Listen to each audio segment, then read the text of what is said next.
God bless you all. Tonight, former President Donald Trump lashing out once again at E. Jean Carroll.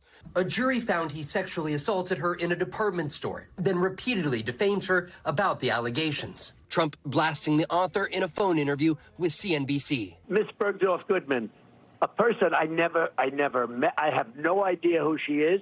I was given a false accusation and had to post a $91 million bond on a false accusation. This weekend, Congresswoman Nancy Mace, who has endorsed Trump, getting into a heated exchange about the case with ABC News' George Stephanopoulos after he showed her video of her 2019 testimony about her own rape. How do you square your endorsement of Donald Trump with the testimony we just saw? I'm not going to sit here on your show and be asked a question meant to shame me about another potential rape victim. I'm not going to do that. It's actually not about shaming you. It's a question about Donald Trump. No, you are shaming me. You've endorsed Donald Trump for president. Right. Donald Trump has been found liable for rape by a jury.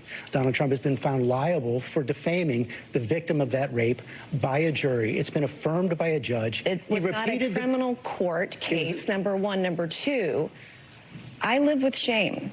And you're asking me a question about my political choices, trying to shame me as a rape victim, and I find it disgusting. Despite the former president's recent success in the polls against Joe Biden, his numbers with women continue to struggle. A Quinnipiac survey found Trump's support among female registered voters has dropped 5% since December to just 36 points, trailing President Biden among women by double digits.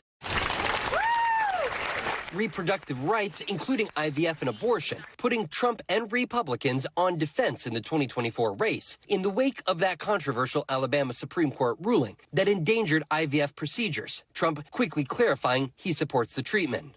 I strongly support the availability of IVF for couples who are trying to have a precious little beautiful baby.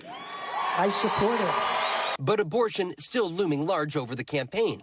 In his State of the Union address, President Biden predicting the Supreme Court's overturning of Roe v. Wade will bring Democrats a win in November. It's a decision to overturn Roe v. Wade. The Supreme Court majority wrote the following, and with all due respect, justices, women are not without electoral power.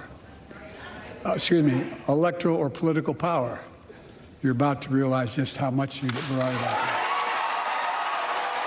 The issue remaining a top liability for Trump in the general. In a new ABC News Ipsos poll out this weekend, Trump leads Biden on almost all the major issues. But on abortion, Biden takes a lead by 12 points. Now former RNC chair Ronna McDaniel delivering this message to party activists on Friday before stepping down from her post. We cannot put our head in the sands and ignore abortion and the Dobbs decision.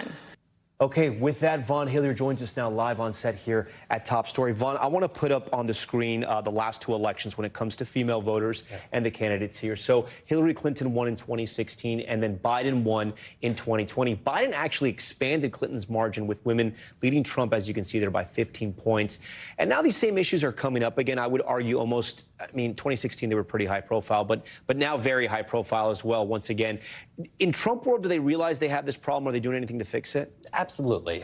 Not only was there an expansion in that number from 2016 to 2020, the Dobbs decision came after the 2020 election here. And we have seen Republicans lose in the 2022 midterms, and also when abortion is on the map, Republicans have struggled. And that's where Donald Trump has been quite explicit, saying that Republicans, including himself, should take the issue head on, outwardly suggesting that there should be exceptions in the instances of incest, rape, and the life of the mother, and suggesting that states should find somewhere of common ground, whether it be 15 weeks, 16 weeks, something that a consensus of the public can get behind. Along this conversation, I was speaking to Jason Miller last week during Super Tuesday. He said the list of potential running mates has expanded for former President Trump. Who are some of the women who you think are now on this list for the former president to possibly run with him in 2024? Right. It's a list that is getting lengthy. Of course, you've got South Dakota Governor Kristi Noem, who has been a strong ally of Donald Trump. You have Elise Stefanik, who is a U.S. House member from upstate New York. Donald Trump